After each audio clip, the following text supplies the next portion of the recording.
I'm really excited to share this video with you. It's kind of a notional battle report between myself and then a guy named the Sandman. This is the type of video I've wanted to create for quite some time now. I feel like we've finally gotten all the basics of Warhammer 40k, and now we can dive into some really competitive thinking about how we actually go through and deploy our armies, pick secondaries, and kind of think about how a game would work. So I hope you enjoy the video and get a lot out of it. All right, hello everyone. Today I'm going to be joined by the Sandman. He makes some really high quality Warhammer 40k content, so if you like the stuff that I make, I can assure you that you'll like the stuff he makes. So the Sandman, how are you? I'm good. I'm good. Very generous to call my stuff high quality, but I appreciate it. I appreciate it. So today we're going to be going through a kind of a pre-game walkthrough of two lists against each other, so we can get a better idea of how competitive players think about their strategies in game, their secondary choices, and things like that, and then kind of talk through it. I think too often we talk about lists in a vacuum, and the point of this kind of series is to talk about lists in specific matchups and things like that, so you can see how really good players actually work through their thoughts in a game. So the way we're going to do that is first we're going to go over the terrain and mission we're on and kind of define the terrain so we're on the same page. We'll go over the Sandman's Genestealer cults list, talk through secondary choices, go through a kind of a fake deployment, talk about how that's really significant and different for GSC, and then also end up with some in-game strategy and wrap up. So on this slide we show the kind of tournament terrain that Games Workshop is using at their tournaments right now going on in the United States. So what you can see is that they use these clear plexiglass, kind of 12 by 12 inch or a little bit smaller bases that they put their terrain on. So if we're looking at this, the terrain in the middle, there are kind of ruins that have little windows inside of them. On the four large ruins on the sides, they're kind of thick walls that kind of close all the holes towards the center of the objective, and then on the outside are these dense cover, kind of like forests, but they're not actually forests on the sides. Do you have any questions on this terrain so far? Or any No, I'm rulings? good. No, I'm good. I know the GW terrain a bit. Yeah, this is the one with less lines of firing, so I guess that's kind of the first thought process. But I suspect if you're playing Blood Angels, I'm going to be fine. Yeah. Uh, I would say that this is one of the surprising things about the GW terrain is how much obscuring terrain there really is, because they may only have like 6 pieces, but they're massive. yeah, Definitely and I game guess it's defining. Yeah, and I guess it's worth pointing out that it is a good amount of terrain because I think that they actually said in a meta watch that with this terrain, it evens the win rate out to about 51% to whoever goes first, which is a pretty big deal. So, hmm And the mission we're going to be playing is going to be priority targets. So this one we kind of have a deployment zone that is a little triangle that goes through, each kind of corner of the map. Relatively big deployment zone, and then we have 5 objectives and 3 kind of in no man's land with 1 in the center. And then through the magic of editing, you're going to see me blend these together very smoothly. And then we get to the point on 11 where you can see all the terrain kind of overlaid with the objectives and deployment zones. So what are your initial thoughts on this terrain setup with priority targets? so if the reason I quite like this is because I don't want to tempt you later on, I guess, but as you're playing Space Marines, and because we have a central objective, I am quietly confident you're gonna take Oath of Moment. And the reason I say that's quite good is because if you do take that, that minimizes the effect of not having many lines of fire, because I can position stuff, even if I go first around that, with line of sight to that middle objective, and I'm pretty confident I'll be able to have some good shots into whatever it is you decide to move forward. And I guess the other thing I quite like about this particular mission is because the secondary is so good for priority targets. If you're not familiar with it, it's basically if you hold your objective in the end of your turn, then you get 3 points. So it's a very easy 15, and then if you hold your opponents as well, you get an extra 5. You get 5. So it's very easy to max for both players, and I'm also quite likely to take to the last with my list. So I'm quite happy with this mission because I know I'm going to be pretty solid in terms of secondaries, and so my strategy going into this game, I can tell you straight away, is going to be to deny you as much as I can on the primary and then beat you on the secondary. Okay, so in priority targets, one of the things we're able to do is we're able to actually move the different objectives because Sandman is player B, the attacker. He will get to be able to move one objective and set it up wholly within 6 inches of its current position. And then I'll get to move two objectives, and then he will move a fourth one. So walk me through kind of your deployment of changing one of these objectives and what's going through your mind. Yeah, so I really want to hold my two objectives pretty solidly, and we have these two in my half, as it were. And the thing is, the bottom one, the one in the bottom right, that one it looks like it can be moved 6 inches, so it would be wholly out of terrain. And I really don't want that because I'm very very made of paper. All of my models are basically guardsmen, and so I want to be in my I want to be behind that wall and holding that objective with OBSEC, ideally. So just to prevent Dan from moving it into the open, then I'm just gonna move it back a bit. Now, Dan, of course, can move the other one and move it out a bit. However, I'm a bit more confident that I can put some ridge runners on that, or some tougher units, and make sure that that one is is going to be held a bit more securely. Whereas this one, I'm a bit more concerned about. So that's where I would start. Yeah, it definitely seems like a good play. One of the things that's going through people's mind is, do you want to play more defensively with your own objectives, or do you want to play more offensively? I think you'll see a lot of melee armies, and what they would do is try to move the opponent's objectives either into the open or towards themselves. But I'm worried about a very similar thing about you taking my top left objective. So I'm going to use my movement to move that as well inside terrain, and to ensure that you can't move it as well. Then I get my second movement, and I think what I'm going to do for this one is I'm going to try to move my backfield objective a little bit closer, because I think I'm going to be putting things on top of it that I want to make sure they can shoot and still give some buffs towards the middle of the board.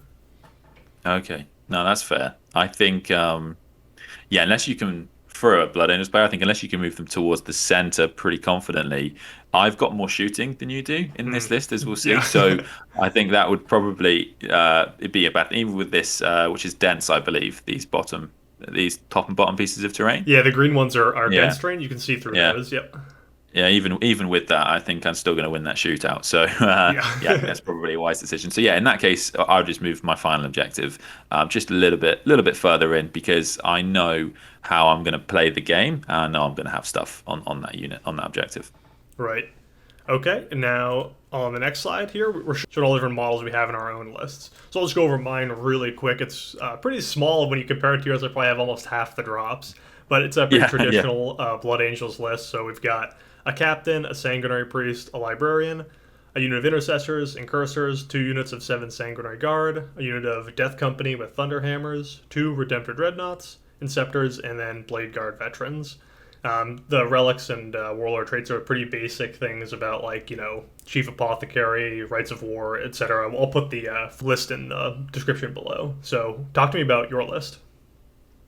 So my list, I guess, to sum it as quickly as possible. So I have the first part of the list, I guess, is the 3 Achilles Ridge Runners. So these are like buggies, and what they essentially have, if you're not familiar with Genestealer cults, is they have D3 las cannon shots each, and then they have 2 heavy stubbers. Now they hit on 4s because we're just Genestealer cults, but I have a Jackal Alphys who can give +1 to hit versus 1 target once per turn in an aura, and I have a Primus who gives +1 to hit in an aura, only in combat, but he also has an aura of reroll 1s to wound against 1 target once per game. So I select that target when I deploy that model. And so those are the 2 buffing characters that kind of go along with these 2. Sometimes I might play my Primus to support the Acolytes, but yeah, they're pretty reliable firepower. And I guess in this game, I probably would be looking to do that, because I'm quietly confident that if I can remove his Redemptors quite quickly, then we'll be able to see the Genestealer cult command that longer range firepower into the game, which would be really cool. And then I have three big units of Acolyte hybrids, two units with Rock Saws, two units with Rock Cutters, sorry, which is the Genestealer option, which has a very, very fun ability where if you take any damage from this weapon, and it's like a power weapon, it's -1 to hit, -2, -4, D3 damage. If you take any damage from it, I roll a dice. And if I roll over the number of wounds you have remaining, it just kills the model. So they're going to be really important for the Blade Guard veterans, which will of course have transhuman. So I know I'm going to want to keep a squad of those back for that interaction. But then I also have one big squad with rock saws, and these are ×2 -4 2 damage. So they're going to be excellent for killing sanguinary guards, intercessors. Then I have three squads of 5 acolytes. I basically just use these for actions. So yeah, as you'll see in the game, well, you've seen it when we talk about the game. But I had some points left over. So one squad has 2 rock saws, and I'm going to put that squad and another 5-man squad in a Goliath truck, and then I'm going to put a rock saw squad and a rock cutter squad into a Goliath truck each, so one of the 10-man squads, and then I'll have another 5-man squad in Deep Strike, as well as this hybrid Metamorph squad and one of the 10-man Acolyte squads. And then that's a Pauper Prince's battalion, I should say, so that's re-roll hits on the first round of combat, which is really, really good. And then I have a Cult of the Four-Armed Emperor detachment, which is actually going to be really big here because that gives me access to the old Agents of Vect, if you're not familiar, which allows you to deny a stratagem, and that's going to be huge here, probably for denying an interrupt. Let's face it, in this matchup. And there I have a Magus, a Patriarch, and yeah, again, some really strong powers. So I have a fight last power, again, huge. Both of them have that power, which is going to be huge in this matchup. I can buff a unit once per turn. I can advance and charge with the Patriarch, and then the Magus also has a power to slow down one of Dan's infantry units once per turn. I don't know how reliable that will be because it's an 18-inch range, and he already moves quite far, and I don't slow him down massively. But it definitely could be key for potentially shutting down the Blade Guard. We might see something like that. And then I have just 2 units of Brood Brothers, which again are action monkeys. And the other cool thing that they do as Genestealer cults is because Genestealer cults have an ability called Unquestioning Loyalty, where your cult units or any Brood Brothers unit can kind of act like a Tau drone, for any of the characters, and so they're there to keep my characters alive that bit longer, and of course, do actions and sit on objectives because they are OBSEC. So yeah, sorry, it's quite a big list, but yeah, that's what everything does in a nutshell. No, that's a really good rundown too. And one of the things I really like that you pointed out there was that Agents of Vect stratagem. Like you already have ideas of what you're trying to use that on, and what the key kind of decision points in the game are that you need to save that for. I totally agree with you that combat interrupt is something I was probably going to try to save 4 CP for over the course of the game, just because it's so important in a melee versus melee match. And being able to deny it like that changes the calculus a lot. So that's very good point. Yeah, and I also have the fight last as well. So it's a good. I almost use it as a failsafe most of the time because I'll try and put the fight last on the unit, and with my Magus I'll be casting that on a 5 because he gets buffs to cast, and so if that fails, then I'll be looking to deny.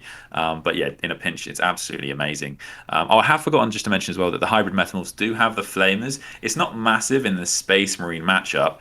However, and I guess I'll say this now, going into the game, the way I would probably look to play this, looking at Dan's list and seeing that I obviously have a lot more assets than he does. As soon as if I can get through his Sanguinary Guard, his Death Company, his Blade Guard vets pretty quickly, I'm hopefully winning the shootout against the Redemptors. At that point, he's not going to have a massive amount on his backfield objectives, so I'm probably going to look to save those till turn 3. And then I'll perfect ambush them in, which is the stratagem where I move the unit d6 inches after it comes in from reserves. And then I'll probably be looking to wipe one of the units off his backfield objectives. That's probably how I would go into this game. They're not obsecs, but they have enough attacks that I could probably look to wipe an intercessor squad or an incursor squad. Yeah, certainly. I think you have a good opportunity with that. And as you noted too, my list is pretty elite. I mean, I only have, 8 drops, something like that? No, it's a little bit more, but it's it's a pretty elite army, and I just don't have the ability to screen out the way I probably Yeah. really need. I think there's definitely some arguments to be running infiltrators instead, but of course they're much more expensive. But yeah, that's a good point. I think it's just it's kind of the bit of a bind Blood Angels seem to be in. A couple of their units are just that bit too expensive. And you've gone for those 7-man blobs, which you see, because that's like the critical mass point of Sanguinary Guard, right? At Hmm. that point, they can kind of kill anything, which is cool. Okay, yeah, so I think that's a good rundown of your list. There's a couple of questions that I like to ask people before any game so I can get a better understanding of their list. And one of the YouTube videos, like kind of series you make, is called the Gotcha Guide. And you go through all Yeah. these different armies and you talk about all the different gotcha and kind of tricks that armies can do. I highly recommend those videos, guys. Those are some of the more higher quality videos on YouTube for Warhammer 40k stuff. I really do appreciate those. You know all those gotchas and you play GSC, to a high level. So my first question for you is, do you have anything that allows you to do pre-game moves? Pre-game. So I actually can do with the Ridge Runners, but I won't because I'll be using the blips. Right. Um, but yeah, I could do there. I think the important thing to know when you play against Genestealer Cult, and this is a bit of a janky ruling, and I'll be honest, I haven't done this in the tournaments that I've gone to with GSC. But yeah, there is, if you're playing to a competitive level, you got to expect this kind of thing. So the way the blips work, the wording is quite specific in that you place a blip, and I could place it right on the edge of my deployment zone. I then place the model, which in this case would be a truck. I then disembark a unit from the truck. I can then move 6. I can advance and charge, and that's a pretty big distance because that's 1 inch plus the length of the truck, plus the 3, plus Right. the 6, plus the advance, plus the charge. And so if you play too aggressively, then yeah, that is gonna hurt. And my acolytes go really well into Space Marines. They are very very good they were very very good in the Space Marine meta, as it were. But a lot of that was during COVID, so we didn't get to see much GSC, unfortunately. But yeah, they're very good. They're very good at killing sanguinary. I'll be honest Yeah. with Do you you. know a So good like a yeah, threat range of that? Like what is that like number? Do you know off the top of your head? so that's 1 plus 5 plus 3 is 9 plus 6 is 15, so 15 plus D6 plus charge. Wow. Okay. So yeah. Yeah, And so 18 inches is about how far you deploy away from each other in a lot of missions. yeah. So yeah, in a lot of missions, if you deploy too aggressively, GSC will get that first turn charge. And I have two ways of getting an advance and charge. I have the psychic power, but if I fail the psychic power, there's a stratagem that I can use in my charge phase to allow me to do it anyway. Hmm. That's only with the acolyte hybrids though. Yeah, generally what I try to do is my kind of rule of thumb is if you assume a 5 on every charge roll, that's kind of like a safe bet for me to get Mm. three fives in a row, 15 total for 3 dice. That's about a 10% chance. And that's kind of the risk I'm willing to take. So if you said it was 9 inches plus those 3d6, I'd probably be willing to deploy a little bit outside of 24 because I think if you're taking a 10% chance on a charge, that's pretty unreliable. So that's my rule of thumb against the list that you just kind of talked about. Staying 24.1 inches away is my safe zone. Okay. Yeah, I think that's reasonable. But yeah, no, it's definitely a possibility. But yeah, if you go too close, yeah, they will snip you. Okay, so I think we've got some good ideas about your list. Are there any other gotchas that you think are worth knowing about? You mentioned the fight Uh, last, you mentioned the Vect type of thing. Anything else? so turn one, there's not a massive amount. There's some little things, but especially things that could be bigger later on. So quite a big one is there's a 2 CP strat that allows me to deep strike 3 inches away. Now this is really big because you can kind of pair it with I think it's called Return to the Shadows, which allows you to put a unit back into deep strike, like Blood Angels have, for example, and then so it's really good for that late game, steal an objective, and to get a rod if need be. So yeah, that's a big one to look out for in terms of like getting points. But yeah, I think my big strats. I have a +1 to wound on the mining lasers. I'll be using that quite a lot.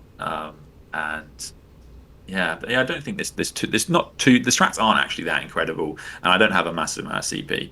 So yeah, if I'm using 3 CP for perfect ambush, 3 CP for to denying you a stratagem, I haven't got a lot of CP left. Are there any psychic powers Yeah. that are particularly important? So yeah, the ones that I mentioned. So both my characters have a fight last. A fight last psychic power. It's called Mass Hypnosis. Absolutely bonkers power, really. And it's -1 to hit, no Overwatch, and fight last, which is pretty great Yeah. for a psychic power. And Overwatch is actually huge versus GSC because I am just guardsman. So if you can kill, like you can kill a whole squad if you've got something good enough. And then I've got on the Patriarch, I've also got Advance and Charge, which doesn't require line of sight. On the Magus, I've got something called Undermine, which will slow down one of your infantry units. And I've got Might from Beyond, which buffs up one of my units for +1 attack and strength. So yeah, really big. And generally, the way this list works is that I'm slingshotting a unit up the board every turn. That's going to be how I'm looking to play this game. So I'm be looking to wait for Dan to move something onto the middle objective, slingshot a unit up, hopefully kill that unit. I've obviously got some obsec on it as fail safe, and then hopefully none of us are scoring that central objective. And as I say, hopefully I'll be winning the primary later on, and hopefully I'll be winning the shootout and the fight out because Dan's units are just quite expensive compared to mine, and I'll score more primary later into the game. Okay, so let's move on to secondaries now. I'm going to make it some predictions on the secondaries that you're going to take. If I had to guess Yeah, what you're going to take, I think you're going to take Retrieve Octarius Data, Engage on all great sound. fronts, and Priority Targets the mission specific. 2 out of 3, pretty good. Dang. Yeah, priority targets, yeah, is a real no-brainer, especially because of how we've moved those objectives. So yeah, that's a very easy 15, and yeah, Rod is absolutely very solid for me. So one of the things you do get as GSC is you do get access to these really cheap deep striking units. So I'll probably have a Brood Brother squad and deep strike as well, and I'll probably save a CP. Later on to actually move a squad later into the turn for when you have less assets, and I'm pretty guaranteed to get all of the rod points. And then the other secondary objective that I will often take, it depends what I'm against, but in this matchup I think certainly is to the last, which will go on my Ridge Runners. So the Ridge Runners are deceptively hard to kill. It doesn't sound like a lot. It's T5, 4 up save, 6 up feel no pain, 8 wounds. But that's the same number of wounds as a knight with a feel no pain, and then you stack that with the fact that it's across 3 models. It's going to be very hard for Dan to wipe a squad, even in a turn, with even things like the Sanguinary Guard, right? So so it's actually really reliable because then the last one can just run away, hopefully. So that's I'd be pretty confident in maxing to the last priority targets and getting 12 on the rod. And so, it's really nice. It's really, GSC do well on the secondaries. We just are obviously made the problem with GSC. If you're wondering why they are positioned where they are in the tables as they are, then it's because everything in my army is a guardsman. It's T3 with a 5 up safe. I do have some vehicles, which hopefully keep some stuff alive, but that's why, because we just really struggle to play the primary. So I get very few high point games, but what I can do is try and deny Dan enough points to hopefully maybe win the game. Yeah, I think that I hadn't even thought about to the last. I definitely think that's something I should have looked at. But yeah, I Mm, think priority targets, I totally agree. Like, if you don't get 15 or very close to it on that, then you're probably in trouble.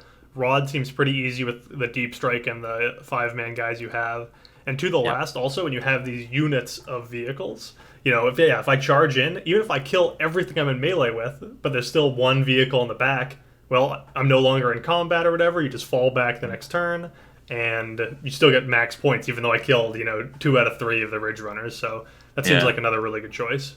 I don't even mind that trade a lot of the time. Let's say you killed 2, that's 140 points of models. The last one is going to run away. They move 14 inches, which is pretty far. And then I'm guessing your Sanguinary Guard squads cost more Yeah, they're than about 140 230. points. Yes, and I'm going to kill that, pretty easily with my Patriarch and my deployment zone and some psychic powers, or just some close combat that I wouldn't have otherwise. Oh, actually, sorry. One of the gotcha I forgot that it doesn't come up a massive amount, but might do in this game because there's a lot of terrain. Is that I do have a stratagem that can prevent you from shooting an infantry unit if it's on the terrain piece, if it's not the closest target. Interesting. But yeah, you are Blood Angel, so I guess it might not be massive, but it could be a thing. So I had a couple of different options here. So first off, as you can imagine, I'm also taking priority targets, and I'll make that my backfield objectives. I think I would be able to get a decent amount of points on it, but I am really worried that turn 3 or turn 4 deep strike in. Like I don't know how I can reasonably prevent that besides maybe taking like 3 units and putting them towards my back to try to screen you out. But I think if you didn't take me off on turn 3, you'd probably take me off on turn 4. So I think I'd probably get like maybe 10 points on priority targets, like averaging. Yeah, I think one of the things that is going to help you out quite a lot with that is going to be Auspex scan. So what you will need to do when it hits turn 3 is you need to have an infantry unit with some decent-ish guns. The Sanguinary Guard will do the job with line of sight onto the right hand of this bottom left objective. Because what I'm going to try and do is charge you through the wall so that you can't Auspex scan me. However, if you've got something near that middle objective that can see me, hopefully you can do that anyway. I don't know. It's tough to judge from this angle, but I might be able to do it from the bottom wall anyway. But yeah, that's definitely something that I would look to do in your turn 3 or 2, depending on who goes first. Yeah, that's a really good idea. And so one of the other things I was thinking about when I first initially looked at your list was, what about bring it down? Because correct me if I'm wrong here, but with 3 units of Achilles Ridge Runners, 3 Goliath trucks, you give up a maximum points of like 27 for bring it down. No. So all of those units, all of those models have 10 or less wounds, Oh, okay. and it's 11 or more that you get to. So yeah, everything is just underneath the only worth 1 point. So it's still 12 points, right? Which is still really good. However, I'll be honest, yeah, it's probably. I mean, it's not always the right. It's not always. Sometimes it's the right decision because of the fact that if you've got ignore line of sight weaponry or you're exceptionally fast, you might be pretty confident you'll be able to kill them. However, a lot of the time I really like that because I have a lot of control on the secondaries then. Because if I can keep my to the last alive, then that not only nets me points but also denies you points. So it's a big swing. So I quite like it when people say bring it down. Yeah, so I was going to say that. So I was originally looking at that. I think the things I was thinking about though was like, this feels like a trap, like just like what you're saying is that once those Goliath trucks drop their guys, you probably just either run them back, and those Ridge Runners, like you said, they have las cannons, right? So it's like what, 48 inches? It's only 36. 36 is still a lot, In ninth, it's a lot. Yeah. Yeah, and then if I'm playing a melee army too, like, am I really hoping that my Sanguinary Guard are going to get into your deployment zone and kill these guys? So I was looking at that, I was like, I think bring it down is a trap, right? And it sounds like you're feeling a very similar way about it. Yeah, I would say so. I mean, unless you wanted to, unless you're really confident. I mean, that's the weird thing about Blood Angels. You have the +1 to charge, but you don't have. Even that's not a guarantee, is it? So it's quite tough to make those charges out of Deep Strike, even as Blood Angels. So yeah, I would probably agree with you. I think it's a little bit of a trap. Yeah. So just for context too, I think a 8-inch charge is. I can't remember exactly what it is, but I remember it's lower than my risk I'm willing to take. I think it's like a 70% chance of success. Yeah. And it's just a little bit too unreliable for me to take a 250 point Sanguinary Guard unit and have a 25% chance of instantly like almost losing me the game and a 75% chance to like be okay, to be good, So I tend to not take that. If it was a 7-inch rerollable, or if I could do a 3d6 on a 9, I would take it, but I have found deep strikes out of charges out of deep strikes to be pretty unreliable for Blood Angels. No, I think that's fair. Okay, so no bring it down. I do agree. I think that is probably a trap. The other thing I was thinking about was Oath of Moments or Stranglehold, or maybe a combination of the two. Because Oath of Moments, you score those 2 points for being on the center at the end of the round, but Stranglehold is the end of the turn. So if I could see into the future and know that I'm going second, I would take Oath of Moments. But if I only, if I wasn't sure, then I think Stranglehold is the safer choice. Oath of Moments does give me some points for killing characters or vehicles, which you do have some of. So I think I'd probably go Oath of Moments. Yeah, I mean, you're probably going to max that. Yeah. Yeah, it's a very, very good secondary. Yeah, and then I was kind of struggling with that third choice. I could take Stranglehold as well, or I could do a more traditional one like Engage or Retrieve Octarius Data. But I think me trying to get into your deployment zone and run forward to get in combat with you, I think is probably a losing play. So I'm a little hesitant to take one of those objectives that involves getting into your side of the board. What's your opinion on that? Like it would change how I play, which is the other thing I guess is good to consider when you choosing secondaries. But I do have 20 guardsmen in that army. I do have trucks, and like I've said before, I don't need to deliver all of my assets at the same time. So for turn two, turn three, I can keep a couple of trucks back. I've got characters that I can keep hidden from you. You don't have line of sight ignoring shooting. Yeah, I would say I would do an okay job, or at least I would leave a very specific gap for you to get into my deployment zone. But yeah, assuming deep striking, but you are very fast. Yeah, and that's why I think I'm probably going to end up going with Stranglehold, just because I am a little worried. Like I could see taking Engage and trying to just put something on like the bottom right corner that you just like isn't worth your time. But my army feels almost too elite to just like throw away. You know, you know, I don't know. Even in Scepter like 200 points almost, just to be in a corner. It seems a little dangerous. So I think I would take a Stranglehold on this one. Which I think would be okay. But I'm a little worried that after like turn three, maybe turn four and turn five, I don't know if I'd really have the troops to be able to hold on to it and keep my backfield objectives safe. And I'm worried that if we're playing a trading game here, I move my 200 point unit of Blade Guard vets forward. You blow them away and move a 60 point unit of Acolyte hybrids on. Yeah, I move yeah. a guy in who's 200 points to take it back. You blow it away, put another 60 point unit on. It feels like even doing that trading over the center is also a losing game for me as well. Yeah, I mean, totally. I have played this matchup before. I've actually played this mission before as well Oh, with really? Blood Angels, and that is kind of how it went. They're like, yeah, Blood Angels. They, you can't knock the number of attacks they have for their points, but they come in quite expensive packages, and so yeah, yeah, that is. I kind of do think the advantage actually goes to the GSC in this mission specifically. Yeah, I definitely think too. Like even the best I could do, because this is a hold one, hold two, hold more objective. I think I Mm. could at best, like if I held just the two back objectives on my side, every turn it'd be 40 points. But like I said, I think with your deep strike, you probably take off, if not my priority objective, by the top left one on turn three or even turn four, and then I'm starting to get 5 points a turn. So I do agree too. I think that if I had to like guess how this game would go, I think I would probably get like maybe 40 or 50 points to your 90 in total. I don't know. Do you have any other thoughts?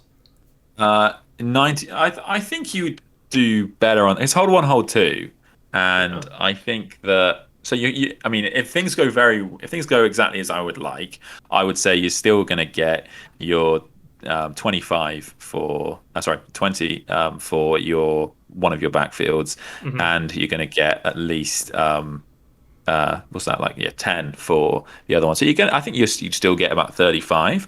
I Hmm. think that it's just if things go very well for me, I would max my primary, and then yeah, it would be on the secondaries. I would be looking to beat you for sure, because yeah, be that stranglehold later into the game. Once I've killed those main assets, especially that's going to be tough. Is there anything about this Blood Angels army or like missions you've played against Blood Angels that you think they could kind of claw back that advantage, or what's like their way to win? Do you have any experience with that? So I think in this specific matchup, I think one of the most important things for you is going to be how you place your models when you're on this central objective. Hmm. Now, because of the way blips work, I will get to kind of if I go second at least, I'll get to see how you're going to move, or and if I go first, I'll still get to see how you've deployed stuff. But if you are clever, because these terrain pieces are so far away, you could really minimize the amount of shooting that's going to go into that middle objective. So yeah, that's something that I would say is really important. I'm not that hopeful for you in the shootout because even all of my ridge runners are going to do some serious work versus you, and there is the -1 to hit through these terrain pieces for dense cover, but yeah, I'm quietly confident I'm going to be able to kill those redemptors. It's a lot of las cannon shots, but it's basically 18 las cannon shots a turn Hmm. if you look at it that way. So yeah, it's a lot. Okay, now let's go on to the next one and just do a kind of a quick look at some deployment type tactics. Obviously, we're not going to play any games here, but I think it would be really interesting to see like how you're setting up this army and what your kind of thought process is. So, can you explain how this blip system works for GSC? Because I'm sure many people have never played against it. Yeah, no, it is it is it is unique, and it is incredibly powerful. It's a ridiculously powerful thing. I mean, in this matchup, you haven't got a massive amount of shooting, but a lot of games it means that I will be able to stop you shooting a significant amount of your forces turn one. So the way it works is that I deploy my blips and instead of units. Now, these units are not assigned to units. That's a bit of a mistake some people make if they've never made GSC. I don't have to say what the blip is. I will just deploy the number of blips as per units that I'm going to deploy. I still have to declare what's going to be in the trucks. I still have to declare what's going to go into deep strike before. So in this matchup, I would say the Brood Brothers, Hybrid Metamorphs, and one of the Rock Cutter squads. Oh no, sorry, no, and the Hybrid Metamorph team, I think would go into deep strike, and everything else is going to go onto the board. So that is, I think, 11 units. I'll do some quick counting. 1, 2, 3, 4, 5, 6, 9, 10, 11, 12, 13. No, sorry, 12. Yeah, 12 units I'd be deploying. 12 blips I'd need to deploy on the board. And the way I would deploy, generally speaking, is, I always explain to my opponent that I can do this first turn charge if I'm gonna try and use it in the game. And so I would probably start off deploying a couple of blips really high up to put the scare into my opponent a little bit. And the other thing that is worth bearing in mind is that I can also move 3 blips in before I actually deploy the units. Okay, I have a stratagem to do that. I also have a stratagem to put 3 infantry units back into deep strike, which sometimes I use in that scenario of my opponent has overwhelming firepower, and if I'd be 2 CP. If I can spend 2 CP to move 3 units and put 3 units back into deep strike, but that means that their knights, let's say, cannot shoot anything turn one. I think that's a kind of a reasonable trade, right? Like that seems like a fair use of CP. And when you say But move them, do you mean like redeploy them within your deployment zone, or do you mean like moving them 6 inches type of thing? so move them 12 inches and they must stay in the deployment zone. Okay, yeah. There is a stratagem to deploy extra blips as well. I tend not to use that one because if I'm hopefully I won't have to spend the CP, but it's it depends on how I guess you move and stuff and reacting to you. So technically this should be 1-1-1-1, but I often will deploy my units in the same way. So just for the ease, then I will know, for example, that I'm going to want to have trucks positioned across the board. So I'm going to have 1 unit in the bottom, 1 unit in the middle, and what I'm going to want to do is move this truck. It depends. It would depend a bit on how Dan positions his sanguinary guard, because they've got a very clear threat range of Hmm. 24 inches on all of his jump pack units, and so it would depend on that. But ideally, what I'd be looking to do is to move it turn one into the corner, and then the way that the army would work is that the acolyte squad would get out within 3 inches, move, advance, and charge if it needs to. But at this range, are probably just looking to move and charge and just wipe whatever Dan's put on that objective every turn. And as Dan spoke about before, it's that trading game that I'm going to be looking to win. Now, so I'll be having 3 across the board, so three trucks, and I'll have the 2 5-man in the middle. the other cool thing that's quite good is that I can actually put, depending on how thick those walls are, as in the actual terrain piece, I can put the blip inside of the wall, and then because it's within an inch, I could actually deploy it on the other side of the wall if I want it to be so. But I'd have the boards at an angle, but sorry, the deployment zones at an angle. But generally speaking, I like to have the 2 5-men in the middle, and then a 10-man on either side as a general idea. And then, so yeah, I've got the trucks. I know I'm going to be having some Brood Brothers down here, so I'd have a squad here. And I know that I'm going to have my Patriarch and Magus towards the center, because they haven't got an infinite range on those psychic powers, and I want to be able to have them to pop out and do that fight last onto whatever units on the middle if I need to be so. And the only thing I would probably hold off on, therefore, I might put one or two many blips down.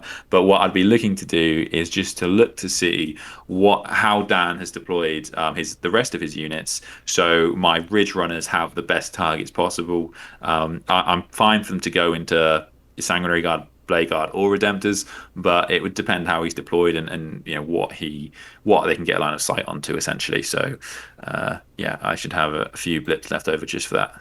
Yeah, I think just real quick. Obviously, deployment would be doing like back and forth, but it's not entirely important when you have just blips. So I'll just put a couple of guys. I want those incursors and intercessors to be the ones holding the objectives. I'm going to make sure that I'm, turn one trying to be safe from any shooting, but also holding some different types of objectives. I think I would put my Redemptors more towards the center, but not in obscuring terrain, so I could try to get good sight lines down the middle, or maybe even eventually move them, up towards those middle pieces of obscuring terrain to get any good line of sight. But I think initially they'd have to stay back. I could also see some argument that being towards like the bottom or top would be better, because they can see through the green pieces of terrain. Obviously, it's one of those things you don't really know unless you play and lose and then realize, your mistakes. I think the Sanguinary Guard would go towards the middle, and I think my goal is to take this top left type of ruin as a key piece of terrain, use this as like a staging ground, and then I think that helps me defend, my two objectives, then trade something towards the center. I think trying to take and put guys on this bottom middle objective is kind of a trap, because one, there's a line of sight that you could get by just moving towards the corner on that top right, and it doesn't allow me to reach back to my top left objective. So I think I'm going to be pushed way more towards that middle objective. I think my characters would all be towards the center as well. I try to hide them a little better, to not get shot turn one by some trucks. So bear with me. Obviously, these are just blocks. I think I would put my Death Company in a point where turn one they could try to do, because they can do a 12-inch pregame move, and then a 12-inch move, and then a charge. So I try to deploy them pretty aggressively up front. I'd probably put some Inceptors somewhere towards the top to help clear some screens. They can move pretty fast.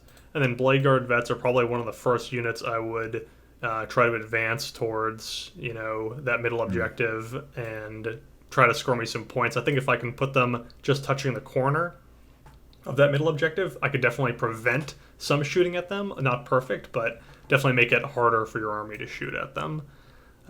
You got any thoughts overall with this coveted deployment? Yeah, so I guess, sorry, the only other thing I guess I should have mentioned in terms of Forlorn Fury, which is the Death Company pre-game move. So you cannot move to within 9 inches of a blip, is the only other thing to consider. So you could go just over 9. Well, so the way you can get around it, there are a couple of things you can get around it. So things like Swarm Lords or Chaos Space Marines or Thousand Suns with their new power, is if you can move outside of the movement phase, then you can get around it. Mm-hmm. But if you move the movement phase or before, you cannot move to within 9 inches of a blip. So it's very rare people get a first turn charge against me. But yeah, sorry, I probably should have said that before. I forgot to mention that one. Yeah, so just to clarify, when do you turn these blips into actual troops then? So the way it works, sorry, I should have said this. Yeah. The way it works is that if I go first, I will just deploy my models, and then yeah, and then move as normal. And I do get to move. So even though these are very bunched together, I would move things back. Now, the other way I can do that, if you go first and I go second, you actually move your models first. Dan, you move every single model in your army as much as you want to, and then I deploy my models. Mm-hmm. And yeah, that again, the first model is it's a bit of a weird one. And the first model goes within an inch of the blip, and every other model must go within 6 inches of that model and in the deployment zone. So if you go within just over 9 inches away from one of these blips, of course, you know for you, I would, you'd be an 8 inch charge for you back, but I could also just move them back with that CP. And you'd probably try to screen with some of the, Oh you probably yeah, wouldn't let me charge your Achilles Ridge runners with the Death Company on turn absolutely. one. I'm sure you're you're good Yeah, enough yeah. to not do that. Yeah. So yeah, absolutely. That is that is something that I would be looking to. They'd be probably important for me to keep alive. Definitely. Yeah, and I guess the only thing that's left for me to do then is to deploy my Ridge Runners, and with the Ridge Runners, in a lot of matchups, and for example in the other GW terrain setup, depending on what I'm against, a lot of the time I'll be looking to bunch them together because there's auras and I get +1 to hit versus one target. So ideally I'd like them shooting the same thing. However, because of in this particular setup, there's not a massive amount of firing lanes. I'm probably going to have to split them up. So yeah, exactly as Dan says, probably going to want to sit here. At the very least, he needs to be contesting this middle objective. So I'll probably be looking to move one up and get some line of sight down this bottom angle if I can.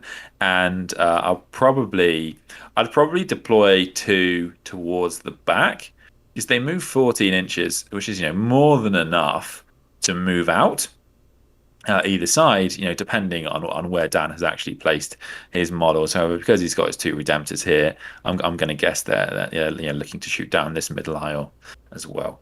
Hmm. Yeah. So you can see that there's so much like thought and work that goes into pre-game decisions. I think too often you get to the board, you just deploy in like 5 minutes. You're like, all right, time to start thinking about this game. And I mean, it's really great to talk to someone who has a deep understanding of the game and all the different pieces that go into it, because you can win or lose entirely based off of the choices you make before you even make your first move or first roll. So I think it's really Mm. great to learn about how GSC specifically can exploit it and kind of how people think about deployment phase, secondary choices, and overall game strategy. Yeah.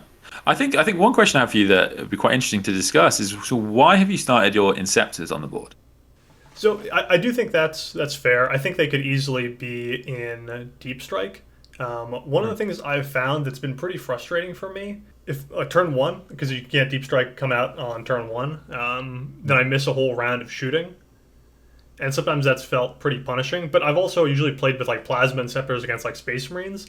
Now Mm. looking at this kind of list and hearing about it when you ask me that, I think against you, they're probably better off in Deep Strike because I really need them to clear chaff. And you could easily put trucks up top or something like that. So I actually Mm. think now that you mentioned that, they probably should be in Deep Strike because they do the Bolter Inceptors. Yeah, I mean, I don't think necessarily that the wrong player to have them on the board. Their mobility with shooting is really good to kill, like, let's say a 5-man squad that I've got annoying you over here. That Hmm. would, because you don't want your incursors coming out to deal with them because I'll then be able to shoot them, for example. But at the same time, it's not just their ability to kill chaff, which is great. It's that idea of it forces me to play that bit differently. If you've I know you can put something back into Deep Strike, Hmm. but outside of that, what I'm gonna be I could leave my backfield reasonably empty and play that bit more aggressively. And I'm looking to dominate that middle objective as much as you are because of the secondaries you've chosen now. So I think that would Yeah. be a good play, to at least force me to play that a bit more conservatively. Yeah, no, that's a good point. Do you have any other takeaways for this game or general thoughts that you think might be useful for people to know if they're playing against GSC, or kind of tips about thinking about their games? Yeah. It's tough. So yeah, sorry, I'm trying to go through things quickly because there are a healthy chunk of rules to the army. But yeah, I think your general strategy absolutely makes sense. And because of this terrain setup, then you know what? It could be a really interesting game because if you position correctly, I might not have really any good targets for my ridge runners. And yeah, if you've got this space behind that middle objective piece that you talked about, that would be big. There's a slight worry that because of that chart, I don't know what that distance is from my top right piece to that top middle piece is the one in the center. Right. There's a bit of a worry. I'd be worried a bit for you that I would, might from beyond a, even just a saw unit, a 10-man saw rock cutter unit, and I would do some serious damage to, Sanguinary Guard and Death Company or whoever is sat there. But at the same time, if you could hold that piece, then that would be really strong for you. Hmm. And is there any, different way you would deploy your guys based on going first or second? Yeah. So yeah, absolutely. So the way you've played here, I would be tempted with this top blip to deploy the truck and maybe go for that charge Hmm. on the incurses because you've deployed them out my deployment zone. And I would do that because it's really nice to do annoying things when you're Genestealer cult. It feels very thematic. Yeah. So, I've no doubt that you'd be able to, if especially depending on how you deployed them, if there was a possibility, I could have deployed them in such a way and kept them outside of, got them into combat in such a way and kept them outside of line of sight. Absolutely. Then. But I think I would want to go second. I think because especially to get that final turn scoring of primary, that's Yeah. really big. And and also to see what you do with those redemptors. We'll want you to bring those out if you've got what you want that middle objective as much as possible, so that hopefully I can start unloading this firepower into you. But yeah, I think I would want second quite a lot in this matchup. Yeah, I think we both do too, for sure. All right. Well, Yeah. hey, thank you so much for joining me. I'll put links for all of your content, both the podcast, the YouTube channel. I really do appreciate you coming on and talking to all the No, viewers that's all right. about this game.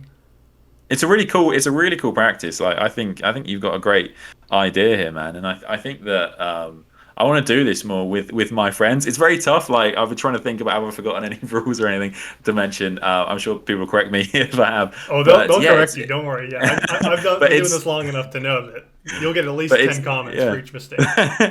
But it's a really good practice, I think, to do this kind of thing. Just even just choosing secondaries on a mission, like how important that is. Because I mean, you've said it. You said it a couple of times now. It's so true. It's like it's won or lost on things like that. I mean, what are where are you going to deploy things?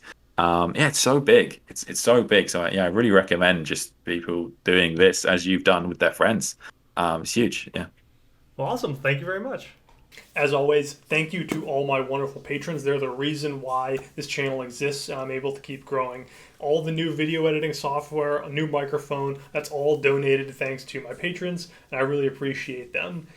If you're interested in becoming a better Warhammer 40k player and want to talk to like-minded individuals who are all about growing and becoming better, then I highly encourage you join the Patreon and get access to our Discord.